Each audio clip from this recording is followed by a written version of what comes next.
Welcome to Regular Shit, the episode where we review every episode of Regular Show. And today with us a special guest, Mumkey. How are you doing?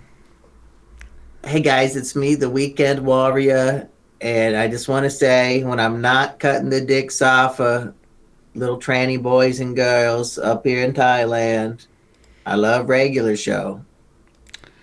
Wow. Well, it's good to have you on as a guest weekend. This is the anti-reviews channel. I feel like anything goes over here. This is like the Wild West of YouTube. Just gonna say the T word and everything, of course. Yeah. You're reviving like 2006 YouTube vibes over here, and that's what I really appreciate about the show. Yeah. Like, I thought that the concept of a video response died in 2009, but Florian's posting 11-hour video responses to 6-hour fucking videos. Yeah, it's what people want, okay? It's the only thing it's what I want. Views. I'm definitely the #1 fan of the channel. Hell yeah. Alright, and what did you think of the Regular Show, episode 6? Basically, it was anything but. Not regular? Holy shit. How'd this is happen? Like very standard for the show. I know you missed the first 5 episodes, but this is basically how they all go, so. I think maybe the show got its title from this episode, because at the end, Benson does request them to go get regular hot dogs. Oh, damn. I guess that must... Finally, it makes sense. I never figured this out. Why is it called that? Alright, so... The show should have been called Regular Hot Dogs, and then episode 6 is when, like, the eureka moment for the audience. Damn, these ones aren't regular at all. They're alive, and they're trying to eat us. And then it should have ended there on a high point. Forever. Yeah, you think this is your favorite one so far? No, I just wish it was over. Yeah, so we've been away from these for a while, and we're finally back. And I don't know, this one was kind of strange. I liked rewatching it the first time, so How many times have you rewatched this episode in like the last year? Well, now I've seen it twice this year, I guess, and I've seen it one time the original time. Yeah. So, yeah, I guess it's pretty cool. So Rigby just messes everything up, huh? So you finally see him be annoying to other people. You finally see the conflict you want between our main characters, Purple. How does it feel? That was a problem in the initial episodes when they were basically just the same character twice. But they're making them at least like hate each other as much as I hate them. So that's pretty good. Yeah. Why do you hate these characters? I just think they're annoying and like stock cartoon characters. It's like if you made a whole show about like Patrick. And I know Nickelodeon's done that. I think the idea is these characters are supposed to be what a 12-year-old thinks a cool teenager would act like. I guess so. And maybe. It's like what if like 2 cool teenagers had a job and they were slackers there and they got into all sorts of supernatural mischief.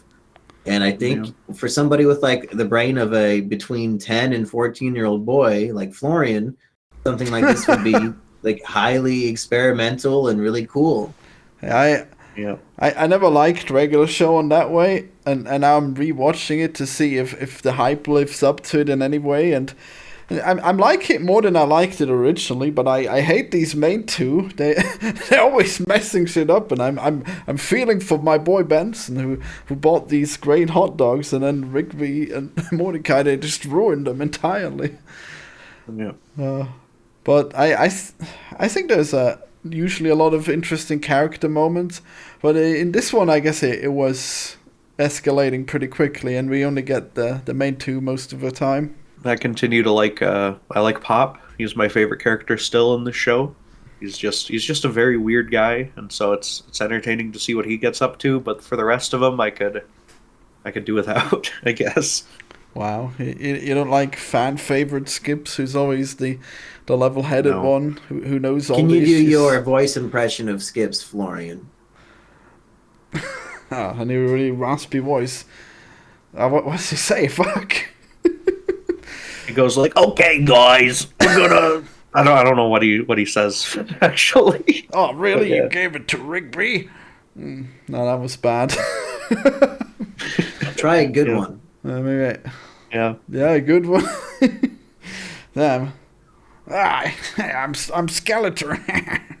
No, it's impossible. You're gonna have to keep trying because we're not moving off of this until you nail this impression. Give me a line. What does he say? Do your Mumkey Jones impression. That's kind of a similar gruff. Ah, Yeah. it's me, Mumkey Jones. I'm here to break your bones. Okay. Perfect. Yep, nailed it. Okay. I can fix it. Okay, I can do it better. But Mumkey, what about the hot dogs? Now it's just getting worse and worse. Yep. Welcome to Anti-Reviews, everybody. Yeah, where I get put on the spot to do impressions and fail. That's right. How many minutes do these episodes usually go for these reviews? Well, they're fairly short. We're trying to keep it under like 5 minutes now, but so we're gonna like set a record on this one. No, we did. we got like ones. a 15-minute episode to start with, so. Oh, so basically, Florian, you're a big fan of my book, The Triflers, right? Yes. Oh yeah, you've read this book? Yes. Okay, well, there is a scene where the main character gets locked in the freezer at work. So I think I need to sue. You know, if people be suing each other for the lamest, we get barely similar at all reasons between two pieces of art, and I think I owe them, you know, a knock at the door. Yeah, that's why I brought you on, because I thought this episode would be so relevant to you and your upcoming lawsuit. So they ripped off the shenanigans of Don Bracken or Mordecai and Rigby getting locked in a freezer.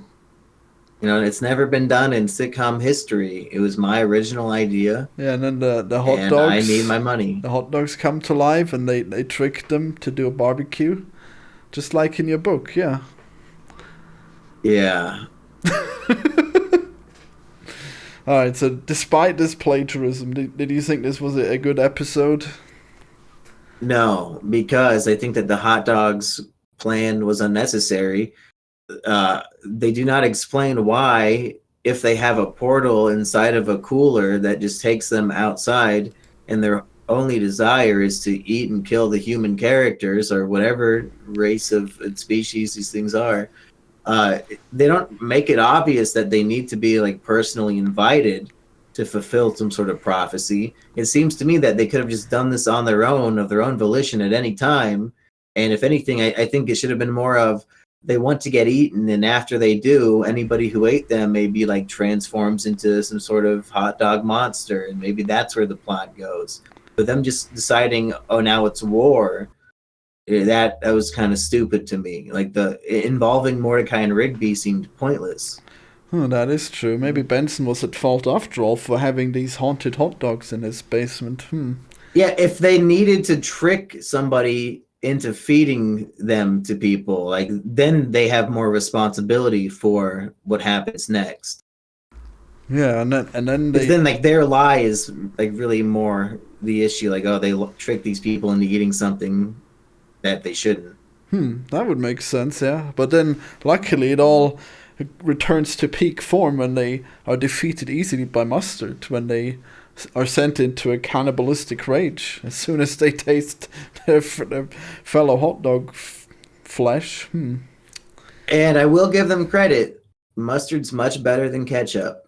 So it is a mature show for the mature kids. You know, none of those little baby ketchup kids, the 8, 9 years old. We need the cool 12-year-olds with mustard. Yeah, I think the problem with this show, it's just sort of a stream of consciousness. Like, oh, these things just sort of happen with no rhyme or reason as it keeps going on. And then they only really resolve like one basic central conflict at the end of the episode, but there's nothing beyond that for people to enjoy. That's just about it. Well, you just get to have some killer hot dogs, you know. How much can you ask for in such a short show? But there's some episodes where more meaningful things happen. I would say this is probably better than The Simpsons ever was, but well, I'd have to disagree. I think The Simpsons was the monorail fantastic show episode is for its not time. funnier than Killer Hot Dogs. Well, I think this is better than Smiling Friends ever was.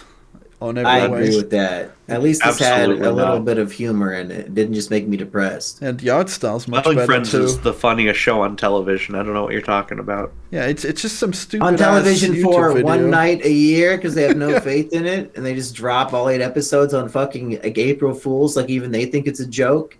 Yeah, they know No it's the respect funniest for it joke as a piece of possible. Put art. it in there. Someday it'll keep getting bigger. They're being careful with it to start with, but it'll grow. Wow. I 'Cause would it's feel consistently disrespected. huge on the internet every time it comes up. So Just like these you hot know, dogs grow into a big problem in this episode. Just the same people way, just talk the about. smiling friends will ruin the internet. And But Florian, on your ranking of all the episodes so far, where does episode 6 land? I think pretty much in the middle. I like the conflict, but I guess Rigby is more annoying than usual. But it's interesting because he does go through a whole arc, but then in the end he just hasn't learned a thing and just blames it all on Benson. Yeah, the twist on the trope of learning a lesson at the end is that he actually does not learn the lesson, and their friendship is, they're friends again because they're lying about their boss together. Yeah, lying is a big part of these two. That's what they do a lot. So I guess it's very Scapegoating pivotal. scapegoating your enemies and pinning blame on them can unite friends together, and that's a beautiful lesson to be teaching these children. Yeah, the toxic behavior in this show continues to perpetrate. Hooray. We wonder why people Purple's age are sociopaths. It's because they watched this when they were fucking 6. I did not watch this trash. I watched fucking reruns of SpongeBob all my life, and that's about it. Yeah, it's even worse. He's like a Squidward. He's playing his Yeah. clarinet really poorly and getting mad I would at say the everyone best else. episodes of The Simpsons are on par with the best episodes of SpongeBob. Whoa. SpongeBob is, I think SpongeBob is a better show, or at least I'm not sure that any of these shows are on the top tier. Smiling Friends, SpongeBob, and The Simpsons. They're probably about on par for quality, but I think SpongeBob just works better for me. It's just more relatable. So Well, know. maybe one day we'll do a SpongeBob. You know, people have been really watching that one episode where I reviewed the modern SpongeBob, so maybe we'll go back to it. All right. You have to have Anyways, 2 as a guest. yeah, I gotta con Toot into paying me again. It's gonna happen. Good idea. All right, everyone, come back for the next episode of Regular Shit tomorrow, hopefully. Bye. Goodbye.